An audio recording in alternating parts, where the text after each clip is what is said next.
안녕하십니까. 암호화폐 정보를 전달해드리는 닥터 비트맨입니다. 금요일도 슬슬 마무리되고 있습니다. 어떻게 오늘 하루 잘 보내셨나요? 이제 내일이면 또 즐거운 주말이 시작이 되게 되는데 오늘 남은 시간도 잘 마무리하시길 바라면서 내용 바로 시작하도록 하겠습니다.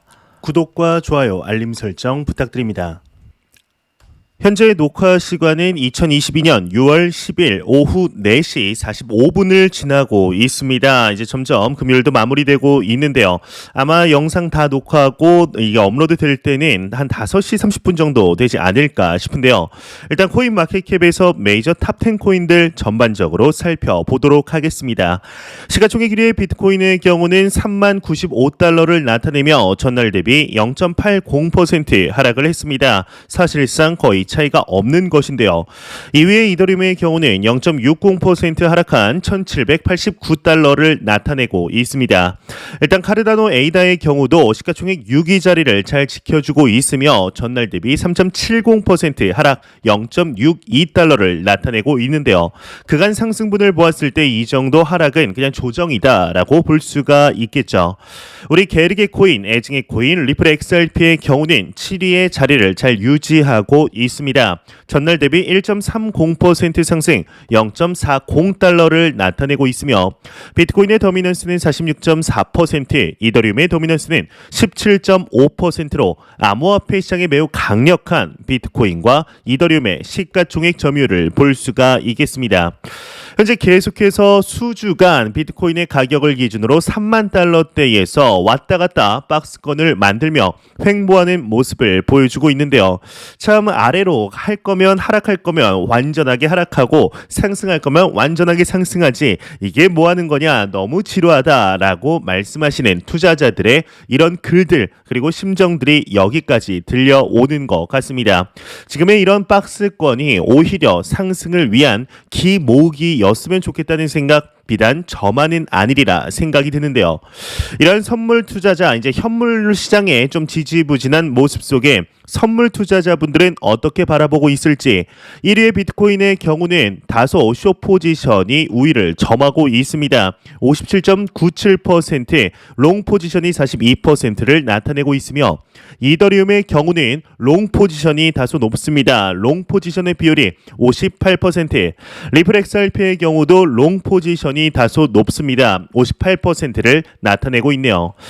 이런 시장의 상황 속에 아무래도 암호화폐 시장에 긍정적인 소식들만 나올 수는 없는 것 같습니다. 블록체인닷컴의 CEO가 암호화폐 업계는 현재 절망의 시대에 접어들고 있다라는 언급을 했다고 하는데요. 이게 일단 무슨 내용인지 한번 보도록 하겠습니다.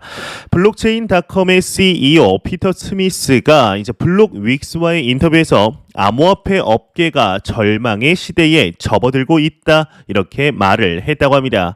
그는 베어 마켓을 이제 세 단계로 나눌 수 있다. 여기서 말하는 베어 마켓은 이제 하락장을 이야기하는 것이죠. 일단 하락장의 첫 단계는 감지하기 어려운 시작 단계이다. 이제 두 번째 단계는 절망이 시작되는 중간 단계이며 마지막 세 번째는 뉴 노멀 단계라며 지금 우리는 두 번째 단계에 접어들고 있다 설명을 했다고 합니다. 이어서 이제 루나 사태를 언급하면서 무엇이든 너무 빨리 올라가면 걱정이 된다. 솔라나도 너무 빨리 올랐다. 이렇게 전했다고 하는데요. 이러한 소식과 더불어서 알고랜드 재단의 CEO는 약세장 적어도 올해까지는 이어질 전망이다라고 이야기를 하며 오히려 옥석 가리기의 기회이다 이야기를 하고 있습니다. 참 지금 수개월 동안 진행이 되어 오는 암호화폐 시장의 약세장 속에 많은 투자자분들의 답답함의 목소리가 여기까지 들리는 것 같습니다.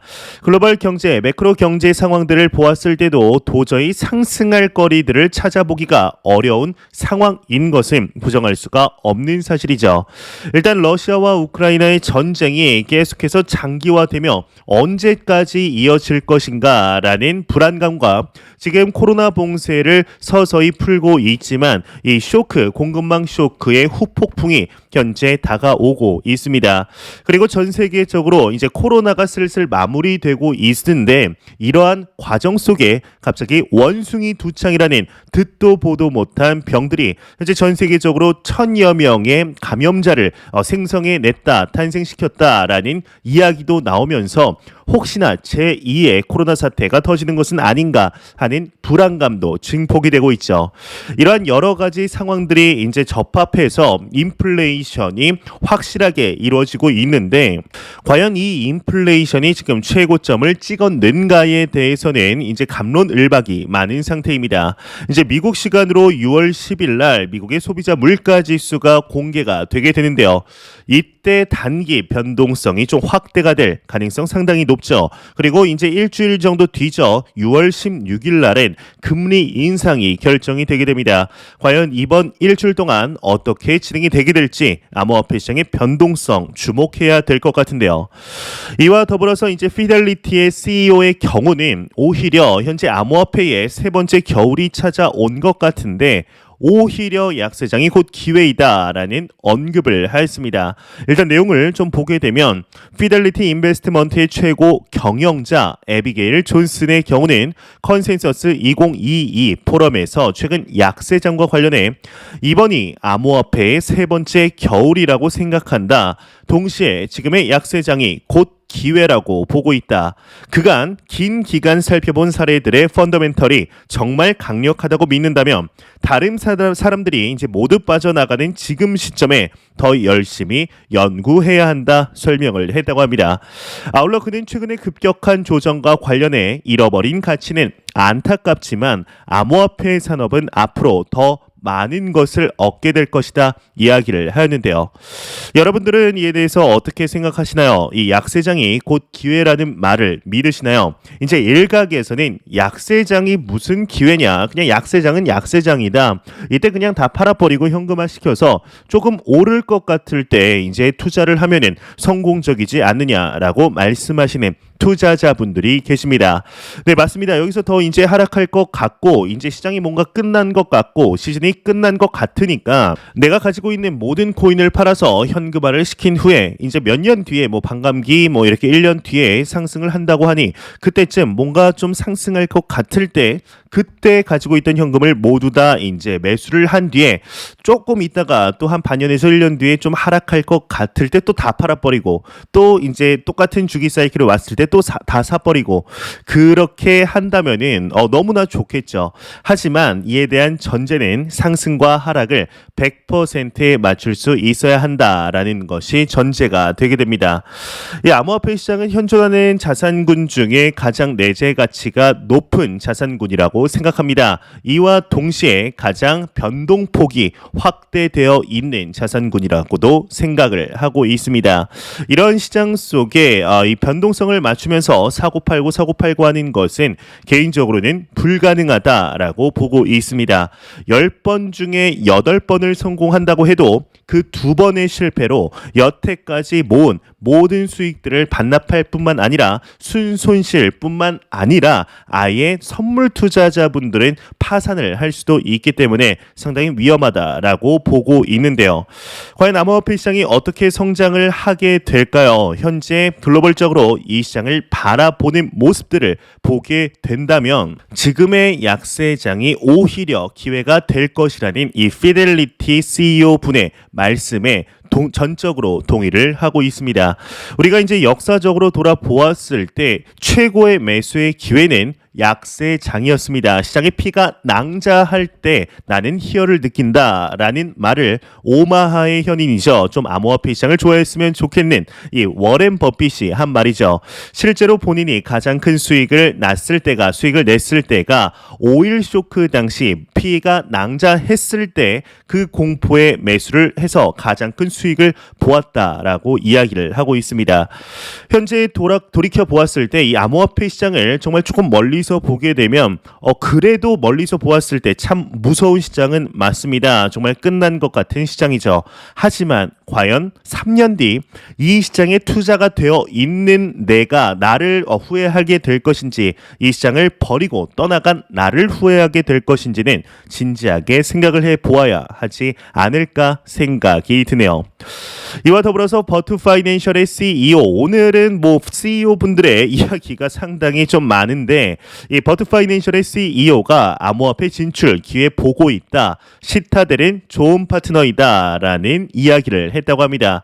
일단 이 시타델의 경우는 블랙록처럼 엄청난 글로벌적인 자산 운용사이다 보시면 좋을 것 같은데요. 이 시타델에서 얼마 전에 암호화폐 시장에 거래소를 설립하려는 모습을 보여주어서 상당한 화제가 되었었죠. 내용을 보게 되면은 이제 미국 대형 헤지펀드 시타델이 버트 파이낸셜 등과 함께 암호화폐 거래 마켓플레이스를 구축하고 있다 알려진 가운데 버트 파이낸셜 CEO인 이제 더를러스 시프의 경우는 암호화폐에 대한 수요가 증가함에 따라 해당 시장 진출 기회를 보고 있다 이렇게 이야기를 했다고 합니다. 일단 코인데스크에 따르면 그는 확장 가능한 플랫폼을 구축하는 데 협력할 여지가 있다. 시타들은 놀라운 회사며 훌륭한 파트너다. 기관을 위한 생태계를 구축하려는 것 외에 암호화폐에 대한 견해를 갖고 있지 않다 이렇게 전했다고 합니다. 과연 현재 암호화폐 시장에 많은 개인 투자자들이 떠나가고 있는 이 시점에 오히려 이제 기관 투자자들과 고액 자산가들이 실제적인 투자를 넘어 사업 확장을 하려는 이유가 무엇인지에 대해서 진지하게 생각을 해보아야 하지 않을까 싶은데요. 무엇이든지 무슨 산업이든지 선점 효과는 절대로 이렇게 폄하할 수가 없는 것이죠. 많은 사람들이 떠나간다고 했을 때 그곳에 기회가 있다는 옛말을 우리는 다시 한번 상기를 시켜야 하지 않을까 싶은데요. 이와 더불어서 이제 루나2에 대한 소식들 다시 한번 좀 올라오고 있습니다. 이제 루나2 이제 여러분들도 잘 아실 텐데요. 지난 5월 초에 기존의 이제 루나를 루나 클래식으로 좀 바꾸게 되었습니다. 그리고 새로운 루나 2.0을 만들며 테라폼 랩스에 대해서 좀 회생을 하려는 이런 모습들을 볼 수가 있었는데 이 루나2 2.0이 나온 이후에 이 또한 89% 폭락을 했다. 이와 더불어서 테라폼 랩스의 CEO 권도영 대표의 트위터가 비공개로 전환이 되었다라는 이야기들이 올라오게 되었습니다. 이에 따라 이제 미국의 SEC 증권거래위원회가 권도영 테라폼 랩스에 대해서 조사에 착수를 들어갔다라는 이야기가 나오는데 추가적으로 이제 미국 법률 위반을 혹시 한 건 아닌가에 대해서 조사 중이라고 합니다. 이제 일각에서는 이 권도영 대표를 소환을 할 것이다라는 언급들도 나오고 있는데 이에 대해서 도건 CEO가 이제 공개적인 입장문을 내놓았습니다. 내용을 보게 되면 도건 곧 언론과 소통, 잘못된 정보는 바로잡을 것이다 라고 이렇게 헤드라인이 장식이 되어 있죠. 내용을 조금 보게 되면은 이제 테라폼 랩스의 최고 경영자 도건 CEO의 경우는 지난밤 자신의 트위터를 통해 곧 언론과 소통하고 올바른 정보를 전달하기 위해 보다 적극적으로 나설 것이라고 말을 했다고 합니다. 이와 관련 그는 최근 테라폼 랩스는 테라 2.0과 디패깅 이후 생태계 개발자들의 집을 마련해 주기 위해 집중하고 있다. 하지만 최근 언론을 통해 잘못된 정보와 허위 사실이 확산되는 것을 목격하고 있고 이를 바로잡기 위해 최선을 다할 것이라고 약속한다 언급을 했습니다. 이제 추가적으로 테라폼 랩스는 테라 2.0 네트워크를 계속 지원하고 이제 구축에 참여할 예정이지만 그렇다고 해서 테라 2.0이 테라폼 랩스의 주도 체인이 되는 것은 아니다. 우리는 테라 2.0의 신규 루나 에어드랍 취득을 포기했고 모든 결정은 커뮤니티가 내리고 있다. 이렇게 강조를 했다고 합니다. 일단 이 테라 2.0, 루나 2.0에 대해서 많은 CEO들, 많은 암호화폐 시장의 관계자들이 언급을 하고 있습니다. 과연 어떻게 바라보아야 할까요? 그저 이제 공격의 방어를 실패해서 무너진 프로젝트 중 하나였다라는 선례로 끝날 수도 있었는데 점점 조사에 들어가면서 테라폼 랩스의 직원이 약 한화 30억 원 가량의 횡령을 한 정황도 포착이 되면서 이 도건 CEO가 일각에서는 이 루나 쇼크 사태 이전부터 한 달에 1,000억 원씩 계속해서 뺐다. 자금을 뺐었다. 그리고 한 여자에게 계속해서 이체했던 정황도 포착이 됐다라는 구린내 나는 소식들도 반복적으로 나오고 있습니다. 과연 앞으로 이 루나 2.0 테라폼 랩스가 어떻게 되게 될지 정말 다시 한번 낮은 확률로 극악의 확률로 회생에 성공하게 된다면 그 또한 이제 암호화폐 시장의 역사에 한 획을 긋지는 않을까 하는 생각이 듭니다.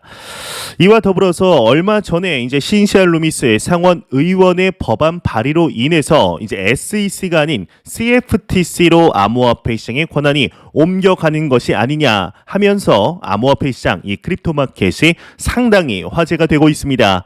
이와 더불어서 현재 미 CFTC의 위원장이죠. 로스틴 베넘 위원장이 매일같이 언급을 하고 있는데 의회가 CFTC 규제 권한 부여 움직임을 보이는 것은 상당히 현재 고무적이다라는 언급을 했다고 합니다. 일단 내용을 보게 되면은 이 로스틴 베넘 위원장이 방금 말씀드린 것처럼 의회가 CFTC에 관련하여 이제 암호화폐 관련하여 더 광범위한 규제 권한을 부여하려는 움직임을 보이고 있다는 사실에 매우 고무적이다라고 말을 했습니다.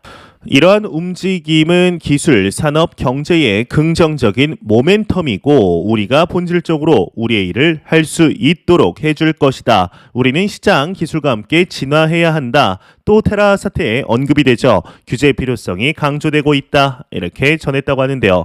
현재 이제 미 CFTC 위원장이 이렇게 적극적으로 언급을 하는 것이 뭔가 기회가 왔다라고 판단이 돼서 더욱 적극적으로 매일 한두 마디씩 이야기가 나오고 있는데요.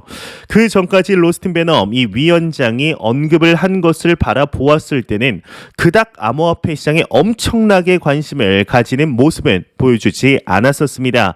실제로 이제 미 SEC와 CFTC가 암호화폐 시장에 대한 관할권을 두고 좀 말다툼이 있었던 것이 사실이지만 이제 시장이라든지 미국 전반적으로 SEC의 손을 들어주고 있었던 그런 기조가 팽배했었는데 이 신시아 루미스 상원 의원의 법안 발의 이후로부터 점점 그래도 SEC보단 CFTC가 관할하는 것이 훨씬 나을 것 같다라는 기조를 보이고 있죠. 실제적인 크립토 시장의 가격 측면에서도 SEC보다는 CFTC에 권한을 주는 것이 훨씬 긍정적이다라고 보이고 있는데요. 일단 이거에 대해서 정확하게 지금 승인이 난 것이 아니라 말 그대로 발의를 한 것이기 때문에 조금 더 지켜보아야 하지 않을까 싶습니다.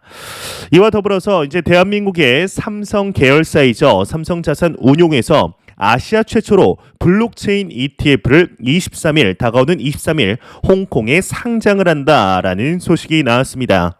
내용을 보게 되면 이제 홍콩 증권 거래소에 삼성 블록체인 테크놀로지스 ETF를 상장한다고 하는데 이 상품은 블록체인 관련 회사에 투자하는 상품이라고 합니다. 아시아 금융시장에서 블록체인을 테마로 한 ETF가 상장되는 것이 이번이 처음이다 이야기를 하고 있습니다. 확실히 현재 암호화폐 시장이 이제 가격적인 측면에서 여러 가지 위험 요소로 인해 하락을 하고 있다고 하더라도 많은 기관들이 보여주는 모습을 보았을 때 이 시장은 절대로 죽일 수 없는 시장이다. 없어지지 않을 시장이다. 더욱 성장할 수밖에 없는 시장이다. 라고 생각하는 것을 충분하게 보이고 있습니다. 과연 이러한 시장 상황 속에 우리 개인 투자자들은 기로에 놓여 있다고 생각하는데 과연 어떠한 선택을 할지 이 선택에 따라 자산의 차이는 확연하게 나지 않을까 하는 생각이 드는데요. 이제 매일같이 나오는 리플 XRP에 관한 소식 오늘 또한 나왔습니다. 이제 리플넷의 총책임자 아시스 비를라가 사임을 했다고 하는데 여기서 아시스 비를라니까 이게 누구야 라고 하실 수 있습니다. 이제 많은 분들이 애쉬시 빌라라고 아시는 이 인물입니다. 이제 이 애쉬시 빌라라는 발음을 아시스 비를라, 애쉬시 빌라 이렇게 두 가지 발음으로 좀 하는 것 같은데요. 이 인물이죠. 이제 계속해서 리플의 총책임자로 역임을 했던 인물인데 하지만 리플 이사회 직위는 여전히 유지를 한다라는 이야기가 나와 있습니다. 이와 관련해 애쉬시 빌라의 경우는 아직 다음 커리어에 대해서 결정하진 않았는데 암호화폐 개발은 계속할 예정이다. 또 리플 이사회 직위는 유지할 것이다. 그리고 이제 브래드 갈링하우스의 경우는 이 애쉬시 비를라가 떠나고 임원 중 한 명인 모니카 롱이 리플넷과 리플 X를 이끌게 될 것이다. 라는 언급을 하였습니다. 현재 이 소식으로 인해서 리플 XRP에 크나큰 타격이 있을 것이다 라고는 볼 수는 없지만 그간 애쉬시 빌라가 보여준 모습들을 보게 되면 이 리플렛 생태계 리플을 확장시키기 위해 탁월한 모습을 보여주었던 것이 사실인데요. 이 모니카 롱이 과연 애쉬시 빌라의 뒤를 이어서 이 리플사를 잘 이끌 수 있게 될지 일단은 XRP 투자자 입장에서는 SEC와의 소송 먼저 일단 빨리 끝났으면 좋겠다라는 생각 자연스럽게 드시리라 생각이 드네요. 안 보고 가면 섭섭하겠죠. 마지막 크립토 공포 탐욕 지수입니다. 이제 전날보다 2포인트 상승했습니다. 13포인트를 나타내고 있지만 여전히 극단적인 공포 단계를 나타내고 있습니다. 이 지수는 0이면 공포, 100이면 낙관을 의미하게 되죠. 현재 참 암호화폐 시장이 힘든 시간들을 지나고 있습니다. 과연 이러한 약세장의 모습들이 언제쯤 끝이 나게 될지 하루라도 빨리 상승하는 모습을 보여주었으면 좋겠는데 3만 달러, 최저 2만 9천 달러에서 그리고 3만 1천 달러 박스권을 만들며 횡보하는 이 모습에 참 지루하다라고 생각하는 투자자분들이 계시리라 생각이 듭니다. 하지만 이렇게 계속해서 왔다 갔다 하면서 길을 모으며 개인적으로는 지지선을 그 어느 때보다 단단하게 모아주고 있다 생각이 드는데요. 과거에도 거의 8개월, 6개월에서 8개월 동안 횡보를 한 뒤에 크게 상승한 이력이 있기 때문에 이러한 지루한 장세가 끝나게 된다면 그 누구도 탑승할 수 없게 장기 투자자분들을 위해 높게 상승하는 모습을 보여주길 진심으로 바라보겠습니다. 제가 준비해온 소식 여기까지입니다. 영상 도움이 되셨다면 구독과 좋아요 그리고 광고 한 편만 처음부터 끝까지 시청 부탁드립니다. 이 채널은 오직 광고 수익으로 운영이 되게 됩니다. 항상 영상 시청해 주시는 시청자분들, 구독자분들 너무나 감사드립니다. 오늘 남은 시간도 잘 마무리하시길 바라면서 저는 더욱 도움이 되는 영상으로 다음 영상으로 찾아뵙도록 하겠습니다. 지금까지 닥터 비트맨이었습니다. 감사합니다.